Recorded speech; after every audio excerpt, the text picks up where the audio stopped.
Hey guys, welcome back to our channel Pariksha E classes. देखिए, आज रविवार को पूरे उत्तर प्रदेश में यूपी टेट एग्ज़ाम 2021 रिकंडक्ट कराया गया है। इस एग्ज़ाम में प्राइमरी और जूनियर दोनों ही लेवल के यूपी टेट एग्ज़ाम लिए गए हैं। तो इस वीडियो में मैं आपको प्राइमरी लेवल के क्वेश्चन बुकलेट सीरीज बी का सॉल्यूशन प्रोवाइड कर रहा हूँ। देखिए, इस वीडियो में मैं आपको केवल आंसर ही बताऊंगा, क्योंकि 1 से लेकर 150 क्वेश्चन तक हमें सॉल्व करना है, जिसमें काफ़ी समय लगेगा। जो वीडियोस आपको आगे मिल जाएंगी, लेकिन अभी मैं केवल इस वीडियो में आपको आंसर बताता जाऊंगा। सारे ही क्वेश्चंस का आंसर इसमें मैं आपको बताने वाला हूं।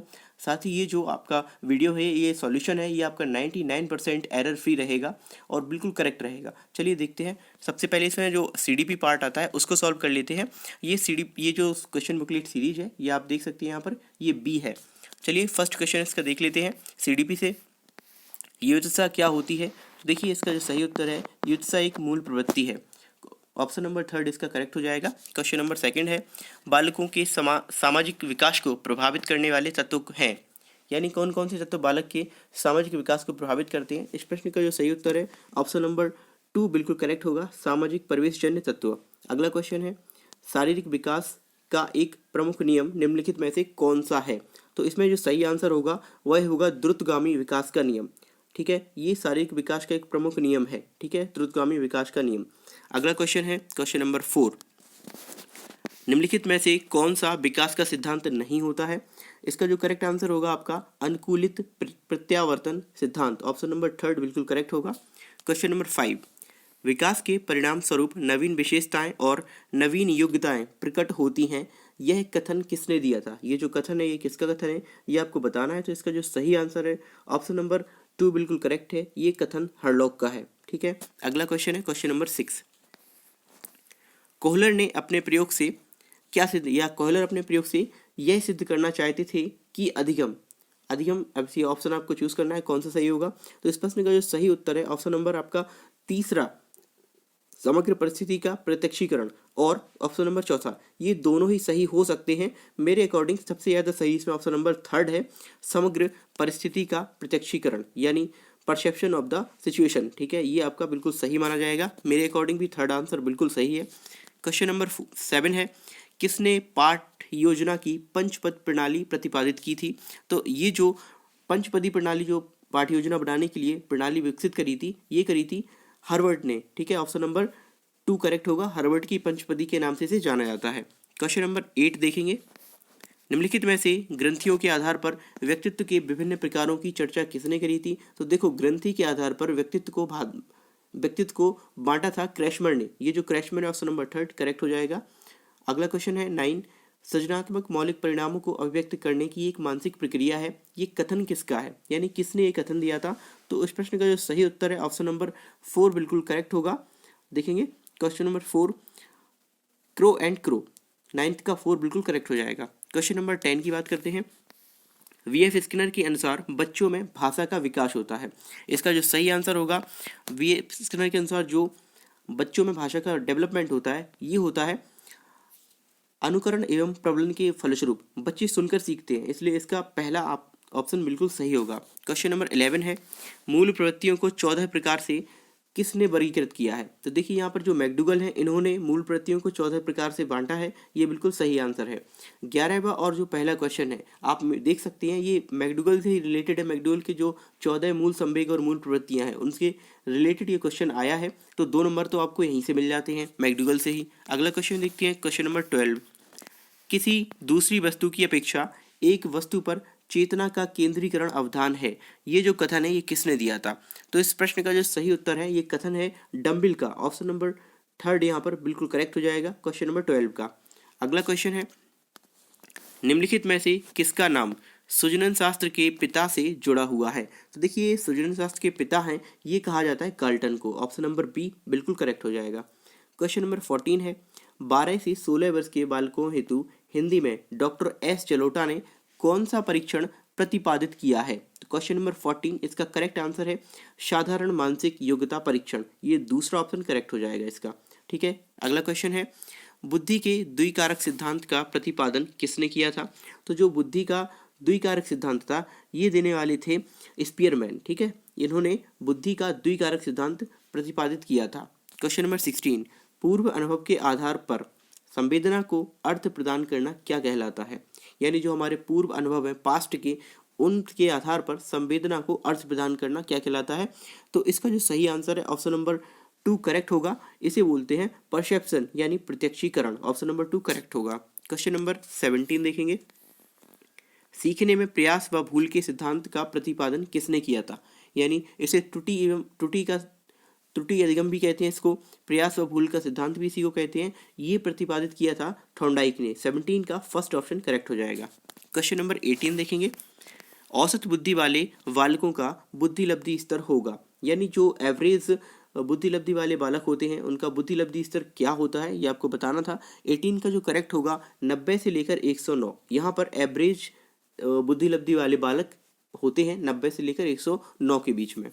क्वेश्चन नंबर 19 है। निम्नलिखित में से कौन तरल क्रिस्टलीय बुद्धि के प्रतिमान के प्रतिपादक थे? तो ये जो तरल क्रिस्टलीय बुद्धि थी, इसका जो प्रतिमान है, इसका प्रतिपादन किसने किया था? ये किया था कैटल ने। ऑप्शन नंबर 3 करेक्ट हो जाएगा क्वेश्चन नंबर 19 का। 20 क्रिया प्रसूत अधिगम, इस सिद्धांत का प्रतिपादन किसने किया था? देखिए स्किनर ने क्रिया प्रसूत जो अधिगम सिद्धांत है इसका प्रतिपादन किया था, इसलिए ऑप्शन नंबर 4 करेक्ट हो जाएगा। 21 है। ब्लूप्रिंट निम्नलिखित में से किसका महत्वपूर्ण घटक होता है? यानी ब्लूप्रिंट का उपयोग हम कहाँ करते हैं, कहाँ ये मेन फैक्टर के रूप में काम करता है? तो देखिए जब हम किसी भी टेस्ट पेपर का निर्माण करते हैं तो वहाँ पर हमें ब्लूप्रिंट की आवश्यकता होती है। इसका थर्ड ऑप्शन करेक्ट हो जाएगा। क्वेश्चन नंबर 22 है। विकास की पूर्व संक्रिय अवस्था निम्न में से किसने दी थी? तो जो विकास की पूर्व संक्रिय अवस्था है, ये जितनी भी अवस्थाएं जो 4 दी थी विकास की, वो पियाजे ने दी थी, ये आप देख सकते हैं। और 22 का सेकंड ऑप्शन करेक्ट होगा। अगला क्वेश्चन है। MPPI परीक्षण का उपयोग निम्न में से किसके मापन में किया जाता है? तो देखिए जो MPPI परीक्षण है इसका जो यूज किया जाता है ये व्यक्तित्व के मापन के लिए यूज किया जाता है। 23 का थर्ड ऑप्शन करेक्ट होगा। क्वेश्चन नंबर 24 है। अधिगम हेतु निम्न में क्या सर्वाधिक आवश्यक है? यानी यदि हमें अधिगम करना है तो उनमें से सबसे ज़्यादा क्या होना चाहिए? इसमें भी एम्बिगुअस है, 2 आंसर इसमें हो रहे हैं। एक तो इंटरेस्ट होना भी जरूरी है और दूसरा मोटिवेशन भी जरूरी है। तो यहाँ पर जो मैक्सिमम सही आंसर आपका होगा वो होगा अभिप्रेरणा। ठीक है, क्वेश्चन नंबर 24 का थर्ड मोस्ट अप्रोप्रिएट आंसर माना जाएगा। ठीक है, अगला क्वेश्चन है 25। शैशव काल का समय है। तो शैशव काल का समय कितना होता है? आप सभी जानते हैं जन्म से लेकर 2 वर्ष तक का जो समय होता है उसे हम शैशव काल का समय कहते हैं। ठीक है, इसका सेकंड ऑप्शन करेक्ट हो जाएगा। अगला क्वेश्चन है 26। कोहलर निम्न में से किससे संबंधित है? यानी कोहलर किससे रिलेटेड है? व्यक्तित्व के सिद्धांत से, विकास के सिद्धांत से, अभिप्रेरणा के सिद्धांत से या फिर अधिगम के सिद्धांत से? तो 26 का जो करेक्ट आंसर है, जो कोहलर है वो हमारे अधिगम के सिद्धांतों से रिलेटेड हैं यानी संबंधित हैं। Question number 27। मैकडूगल के अनुसार मूल प्रवृत्तियों की संख्या कितनी होती है? तो देखिए मैकडूगल ने मूल प्रवृत्तियों की संख्या कितनी दी है? 14 बताई है। तो 27 का जो 4 है वो करेक्ट हो गया। अब मैकडूगल के रिलेटेड आपको 3 क्वेश्चन मिल चुके हैं, पहला, 11वां और 27। ठीक है, क्वेश्चन नंबर 28 देखते हैं। मानसिक उद्दीलन प्रतिमान, इसका प्रयोग निम्न में किसके शिक्षण हेतु किया जाता है? यानी किसके शिक्षण की में मानसिक उद्दीलन प्रतिमान, जिसे हम ब्रेन स्टॉर्मिंग भी बोलते हैं, इसका यूज करते हैं तो क्रिएटिविटी बढ़ाने के लिए यानी सृजनात्मकता। 28 का ए ऑप्शन करेक्ट होगा। क्वेश्चन नंबर 29 देखेंगे। निम्नलिखित में से किसके प्रयोग में कुत्ता एक विषयी था? यानी किसने कुत्ते पर अपने प्रयोग किए? सिंपल सा है। तो आप जानते हैं कि पावलव ने कुत्ते पर किया था, थॉर्नडाइक ने बिल्ली पर किए थे, स्किनर ने चूहे पर किए थे और कोहलर ने एक बनमानुस पर किए थे। तो 29 का सेकंड ऑप्शन करेक्ट हो जाएगा। क्वेश्चन नंबर 30 देखेंगे।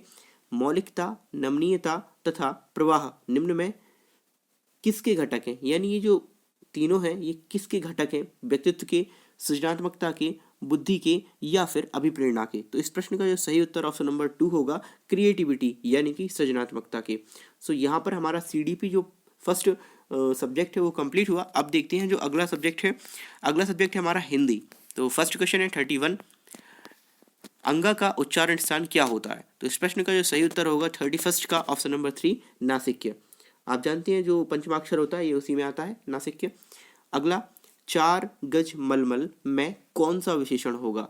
क्या यहाँ पर परिमाण की बात हो रही है या गुण की या संख्या की या फिर सार्वनामिक? तो यहाँ पर परिमाण की बात हो रही है, 4 गज मलमल। तो ऑप्शन नंबर 1 बिल्कुल करेक्ट होगा। क्वेश्चन नंबर 33 है, समास का विलोम क्या होता है? तो देखिए जो समास का अपोजिट होता है उसको हम व्यास कहते हैं, ठीक है। समास का अपोजिट क्या हो जाएगा? व्यास। ऑप्शन नंबर 3 करेक्ट हो जाएगा। 34, शून्य का तत्सम रूप क्या होता है? तो जो शून्य का तत्सम रूप है वह होता है शून्य। ऑप्शन नंबर 4 करेक्ट होगा। क्वेश्चन नंबर 35 देखेंगे, आंख की किरकिरी होने का अर्थ क्या होता है? तो देखिए आंख की किरकिरी होने का अर्थ है अप्रिय लगना। ऑप्शन नंबर 3 करेक्ट होगा। अब यहाँ पर आपको 36 से लेकर 40 तक गद्यांश को पढ़कर प्रश्नों के उत्तर देने हैं। तो यहाँ पर आप इसको पढ़ लेंगे धीरे धीरे करके। मैंने इसको सॉल्व कर रखा है इसलिए मैं आपको सीधे इसके आंसर बताने जा रहा हूँ। क्वेश्चन नंबर 36 है, घुमक्कड़ शब्द में कौन सा प्रत्यय है? तो देखिए घुमक्कड़ शब्द में घूमना प्लस अक्कड़। ऑप्शन नंबर 3 अक्कड़ यहाँ पर प्रत्यय हो जाएगा। 37, महावीर स्वामी का जन्म कहाँ हुआ था? तो महावीर स्वामी का जन्म आप जानते हैं वैशाली में हुआ था। 37 का 2 करेक्ट होगा। क्वेश्चन नंबर 38 है, स्वच्छंद में कौन सी संधि है? तो देखिए स्वच्छंद में जो संधि है हमारी स्वच्छंद छंद, ठीक है। इसमें जो संधि है आपकी ये व्यंजन संधि है। ऑप्शन नंबर 4 बिल्कुल करेक्ट हो जाएगा। क्वेश्चन नंबर 39 देखेंगे, महात्मा बुद्ध ने जब बुद्धत्व प्राप्त किया तब उनकी अवस्था कितनी थी, यानी एज कितनी थी? आप जब पैराग्राफ पढ़ेंगे तो वहाँ पर भी इसको मेंशन किया हुआ है। तो 35 ईयर यानी सेकंड ऑप्शन करेक्ट हो जाएगा। क्वेश्चन नंबर 40 है, श्रुति धर्म का क्या अर्थ होता है? ये श्रुति धर्म कौन सा धर्म होता है? तो क्वेश्चन नंबर 40 का जो करेक्ट आंसर है ऑप्शन नंबर 4 करेक्ट है, वैदिक धर्म। जब आप इस पैराग्राफ को पढ़ेंगे तो आपको इन आंसरों की समझ भी आ जाएगी। अगले देखते हैं 41, अकाल का पर्यायवाची है। अकाल का पर्यायवाची क्या होता है? क्वेश्चन नंबर 41 करेक्ट आंसर इसका होगा दुर्भिक्ष। क्वेश्चन नंबर 42 देखेंगे, निम्नलिखित वाक्यों में से कौन सा मिश्र वाक्य है?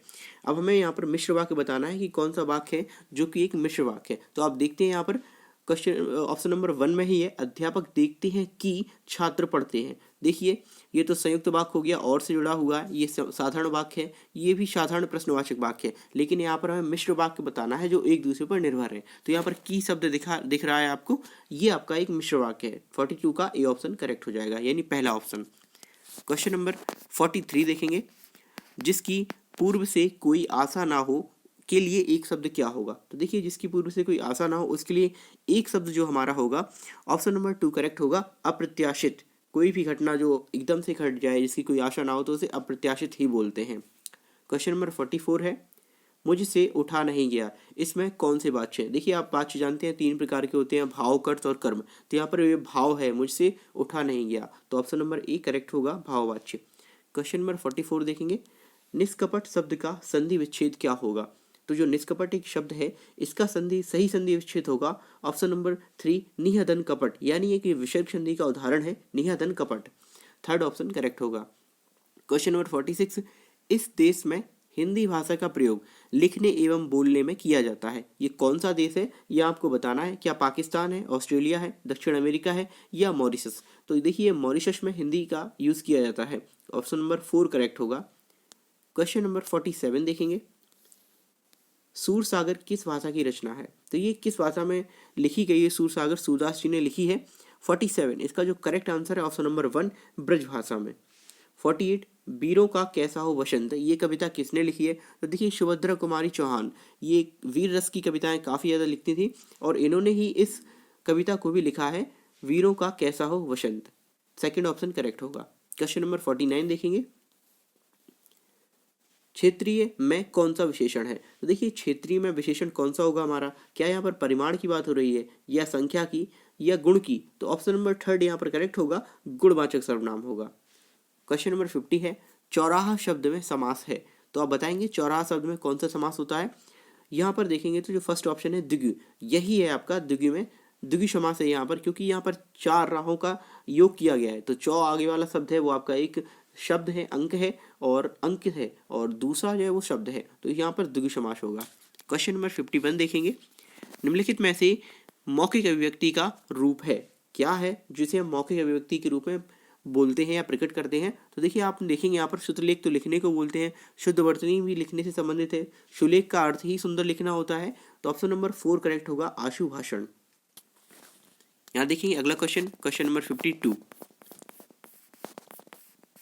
हिंदी भाषा की कितनी बोलियां हैं? तो देखिए यहाँ पर ये जो प्रश्न है इसका सही आंसर है हिंदी भाषा की टोटल 18 बोलियां हैं। अगला क्वेश्चन है सामाजिक शब्द में मूल शब्द और प्रत्यय कौन सा होगा? तो आप देखेंगे यहाँ पर आपको काफ़ी कंफ्यूजिंग वर्ड दिए होंगे, समाज और साम धन माजिक। तो यहाँ पर जो सही आंसर है वो है समाज और एक प्रत्यय होगा और समाज इसका मूल शब्द है। 53 का ऑप्शन नंबर 4 करेक्ट है। अगला क्वेश्चन है 54, तद्भव पत्रिका की संपादक का क्या नाम है? ये आपको बताना है। तो देखिए जो तद्भव पत्रिका है इसके संपादक का नाम था, 54 का करेक्ट है आपका अखिलेश जी, ये आपके बिल्कुल सही है। क्वेश्चन नंबर 55 देखेंगे 12 बरस लो कुकर जीवे अरु 13 लो GSR, ये पंक्तियां किसकी हैं? तो इस प्रश्न का जो सही उत्तर है ये पंक्तियां आपकी जगनिक की हैं। ठीक है, कवि जगनिक की ये पंक्तियां हैं आपकी। ऑप्शन नंबर 4 करेक्ट हो जाएगा।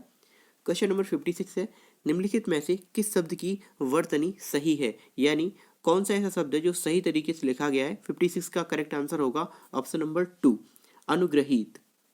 ठीक है। क्वेश्चन नंबर 57 निम्नलिखित में शुद्ध वाक्य कौन सा है? तो आपको शुद्ध वाक्य यहाँ पर बताना है।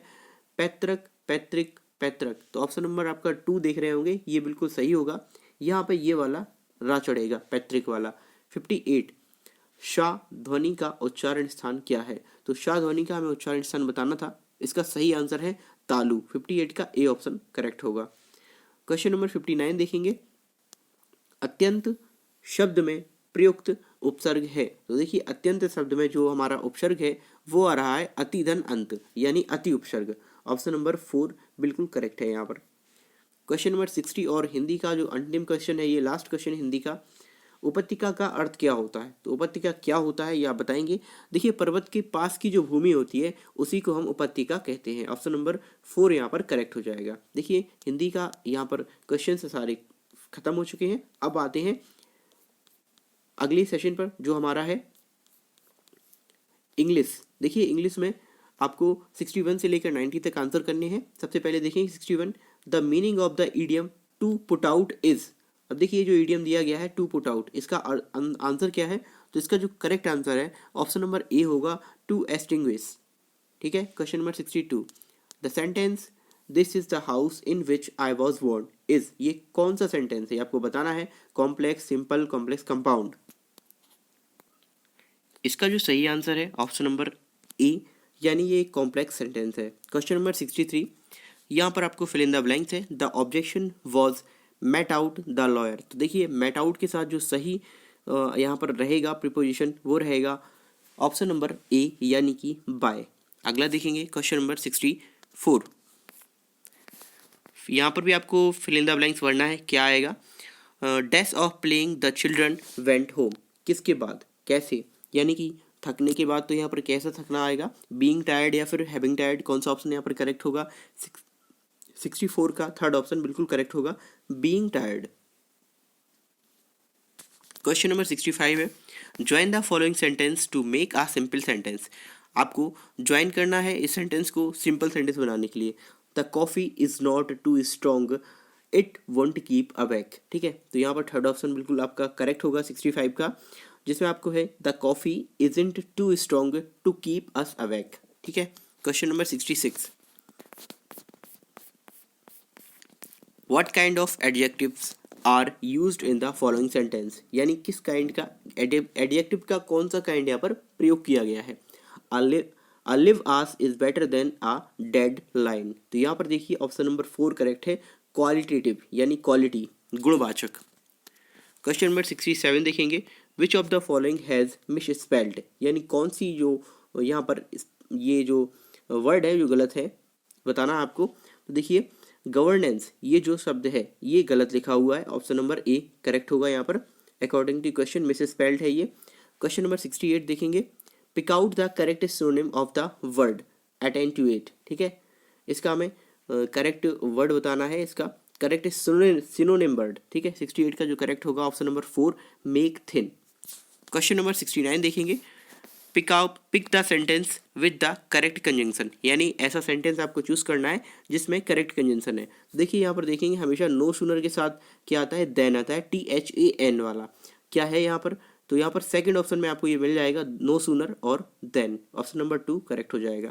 क्वेश्चन नंबर 70 देखेंगे pick out the suitable antonym of the given word. Judicious, इसका जो सही सूटेबल एंटोनिम है वो हमें बताना है। तो 70 का correct option option number third है इम्प्रूडेंट। क्वेश्चन नंबर 71 देखेंगे। देखिए क्वेश्चन नंबर 71 से लेकर 78 तक आपको इस पैसेज के बाद आंसर करने हैं। देखिए पैसेज आप पढ़ लेंगे, मैं आपको यहाँ पर आंसर बताने जा रहा हूँ। 71 देखेंगे। What does encore mean? Encore mean, देखिए एनकोर का जो मीनिंग होता है वह होता है once more. Question number 72, what did Kim do in the end? यानी किम ने एंड में क्या किया था? Smiled and disappeared. Option number 2 बिल्कुल करेक्ट है। क्वेश्चन नंबर 73 देखेंगे। What does century denote? आप जानते हैं कि सेंचुरी का मतलब क्या होता है? आप period of 100 years. Question number 74, what is the magicians name? यानी जो मैजिशियन था उसका नाम क्या था अकॉर्डिंग टू पैराग्राफ? देखिए किम राठौड़, ये बिल्कुल करेक्ट है, ये उसका नाम था। Question number 75, what is the meaning of captivated? इसका मतलब क्या है? कैप्टिवेट मीन्स होता है छुपा के रखना, यानी अरेस्ट करना, यहाँ पर ये सूटेबल हो जाएगा इसका। 76 का देखेंगे। What is the meaning of spontaneous? Correct option क्या होगा स्पॉन्टेनियस का? जो एकदम से निकले यानी अचानक से, happening suddenly. Option number third correct होगा। Question number 77, what is a band? जो अकॉर्डिंग टू पैसेज बैंड या WAND, इसका मीनिंग क्या है? तो इसका जो मीनिंग लगाया गया है ये लगाया गया है स्टिक से। ऑप्शन नंबर थर्ड करेक्ट हो जाएगा। Question number 78, what is the meaning of hopping? जो होपिंग शब्द है ये रैबिट के लिए यूज हुआ है अकॉर्डिंग टू पैसेज, जिसका मतलब है कि रैबिट ने पूरे स्टेज पर जंप किया। ऑप्शन नंबर 2 करेक्ट हो जाएगा। क्वेश्चन नंबर 79 देखेंगे। Complete the following sentence with correct conjunction. सही कंजंक्शन आपको लगाना है यहाँ पर। तो सही कंजंक्शन क्या होगा?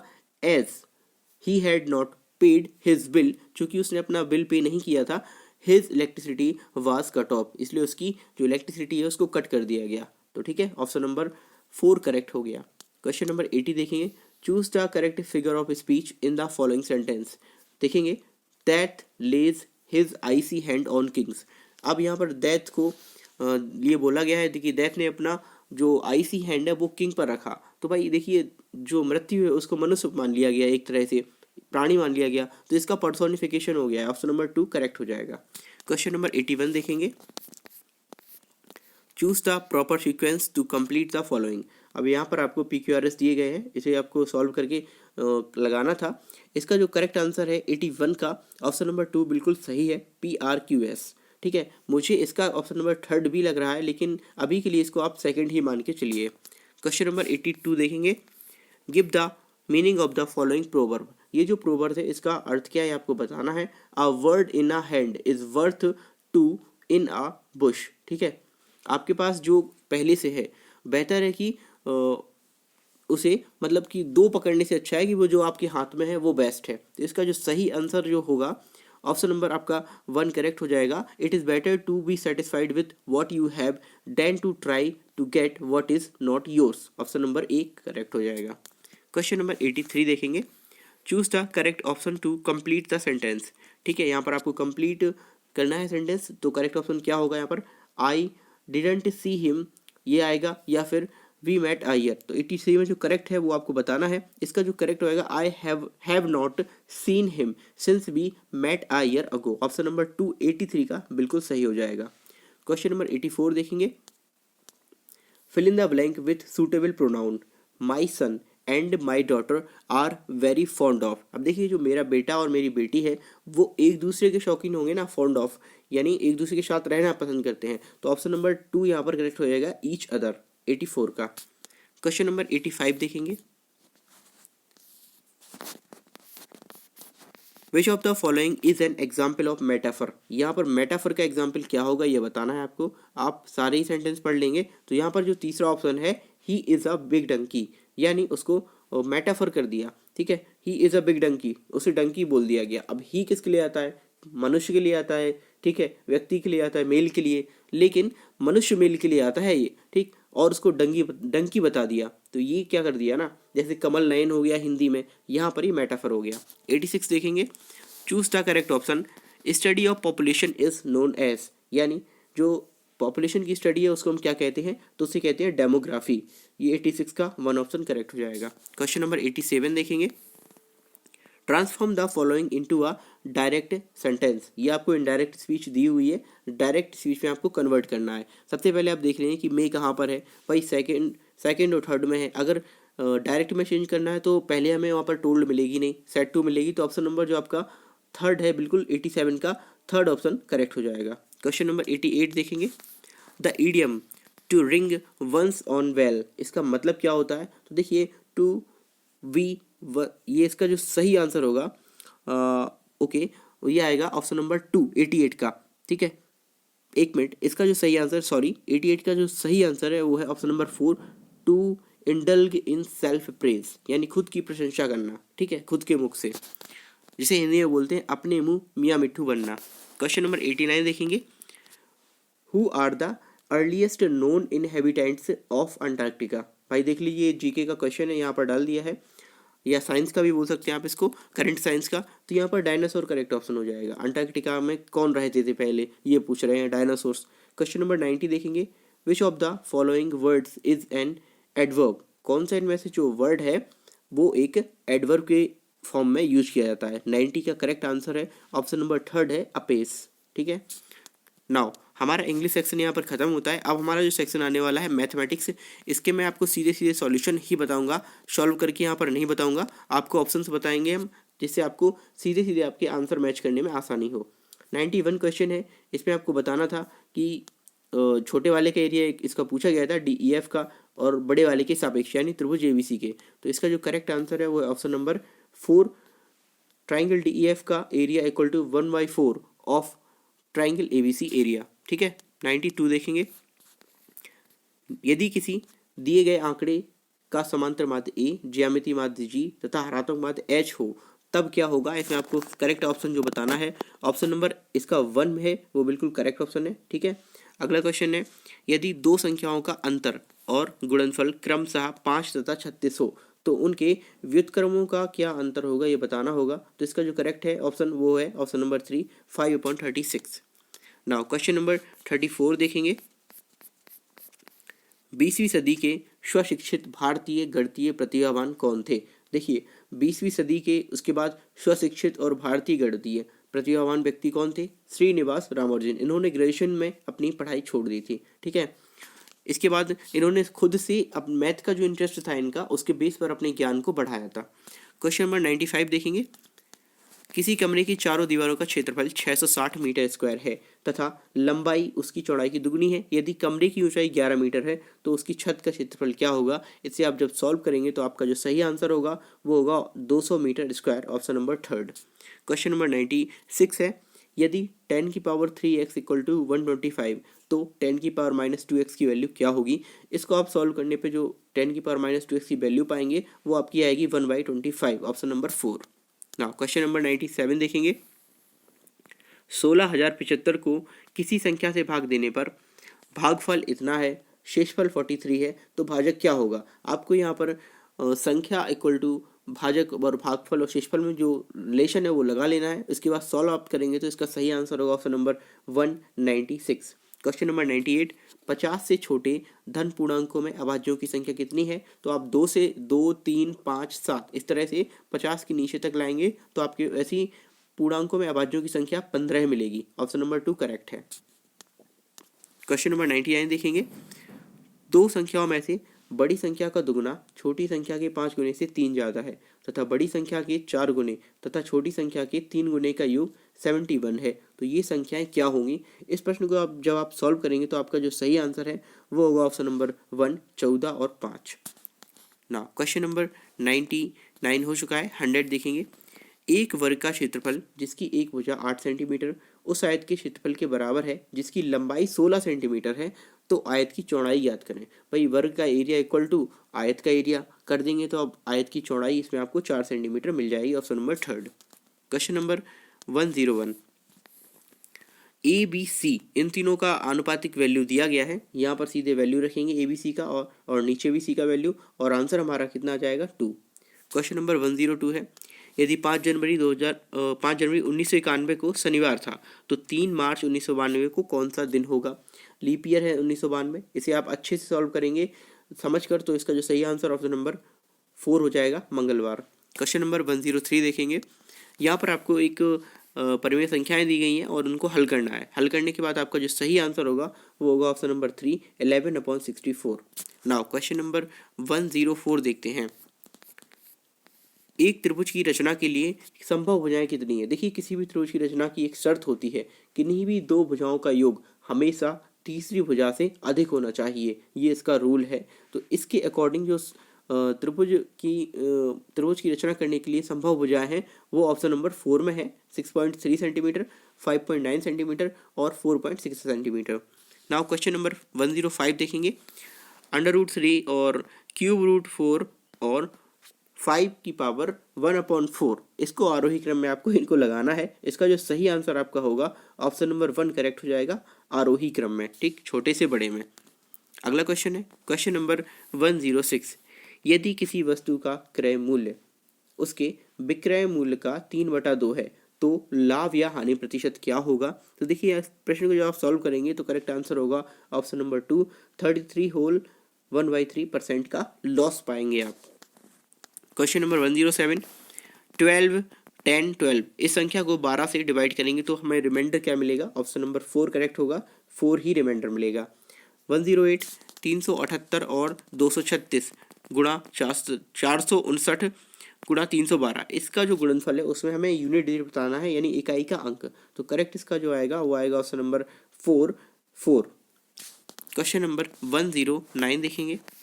दिए गए आंकड़ों का माध्य यदि 4.5 है तो उसका माध्यक क्या होगा? यानी आप इसको इंग्लिश में भी देख सकते हैं एक बार। माध्यक आपसे पूछा गया है, इसका माध्यक क्या होगा? माध्यक का मतलब होता है इसका मीडियन क्या होगा। इसमें आप एक फॉर्मूला लगा सकते हैं। आंकड़ों का माध्य दिया है, इसे जब आप सॉल्व करेंगे इसका जो करेक्ट आंसर आएगा 109 का, बिल्कुल करेक्ट आंसर इसका होगा option number 4, 4.5। Now question number 110 देखेंगे। सांख्यिकी में विचरण का विश्लेषण नामक विधि का मुख्य श्रेय किसको जाता है? तो ये जो इसका करेक्ट ऑप्शन है 110 का, बिल्कुल सही ऑप्शन नंबर 3, R.A. फिशर को। Question number 111। यदि अवरोही क्रम में रखे गए आंकड़ों के दोनों छोरों से प्रेक्षण हटाए जाते हैं तो केंद्रीय प्रवृत्ति के कौन से मापक प्रभावित होते हैं? क्या माध्य प्रभावित होगा, बहुलक होगा या माध्यिका भी होगी? तो देखिए, माध्यिका पर कोई भी प्रभाव नहीं पड़ता है यदि दोनों पक्षों से समान रूप से अंक हटाए जाएं, लेकिन माध्य और बहुलक पर इफेक्ट पड़ता है। ऑप्शन नंबर 1 बिल्कुल करेक्ट होगा इस क्वेश्चन का। Question number 112। 5 सेंटीमीटर बाजू वाले एक घन के सभी फलकों पर रंग लगाया जाता है। यदि इसे 1 सेंटीमीटर क्यूब वाले घनों में काटा जाता है तो 1 सेंटीमीटर क्यूब वाले कितने घनों में केवल एक ही फलक पर रंग होगा, ये हमें बताना है। तो ऐसे जो फलक होंगे 6, उस पर प्रत्येक फलक पर हमें 9 मिलेंगे। 9 ऐसे वो मिलेंगे घन जिनकी एक फेस पर कलर हो। तो टोटल कितने हो जाएंगे? 9×54, यानी कि 4 ऑप्शन करेक्ट हो जाएगा इस प्रश्न का बिल्कुल ही। नाउ क्वेश्चन नंबर 113 देखेंगे। 113। पंचभुज के अंतःकोणों का एक ज्ञात कीजिए। देखिए, जब पंचभुज का अंतःकोणों का फॉर्मूला आप लगाएंगे इंटरनल एंगल्स का, तो आपका करेक्ट ऑप्शन आएगा 540। क्वेश्चन नंबर 4 देखेंगे। एक खंबे का 4/7 भाग कीचड़ में धंसा है। जब धंसे हुए का 1/3 भाग बाहर खींचा जाता है तो पाया गया कि 8 मीटर का खंबा अभी भी कीचड़ में है। तो खंबे की हमें कुल लंबाई बतानी होगी, पूरी माप बतानी होगी, जिसका करेक्ट ऑप्शन जो होगा ऑप्शन नंबर 3 करेक्ट है, 21 मीटर। Now question number 115। ए और बी किसी काम को 12 दिन में करते हैं, बी और सी उसी काम को 15 दिन में करते हैं, सी और ए उसी काम को 20 दिन में करते हैं। ए अकेले उसी काम को कितने दिन में करेगा? इसे अब आप सॉल्व करेंगे तो करेक्ट ऑप्शन इसका जो होगा ऑप्शन नंबर 1। Question number 116।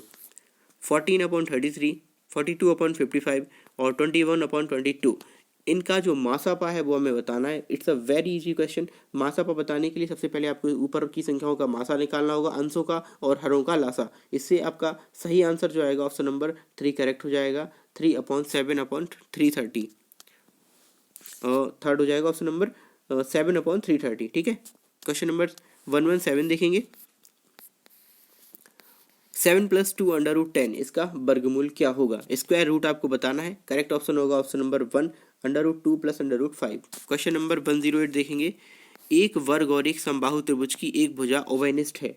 एक त्रिभुज की एक भुजा 4.3 सेंटीमीटर लंबी है तो इस आकृति का परिमाप क्या होगा। देखिए त्रिभुज को एक वर्ग के ऊपर रखना है, ठीक है, समबाहु त्रिभुज को। तो इसका जो करेक्ट ऑप्शन होगा, 5 इसके तो फेस हो जाएंगे, ठीक है, पंचभुज बन जाएगा एक तरह से। तो 5 इंटू 4/3 आप इसे सॉल्व करेंगे तो ऑप्शन नंबर 3 हो जाएगा इसका आंसर 6 होल 2/3 सेंटीमीटर।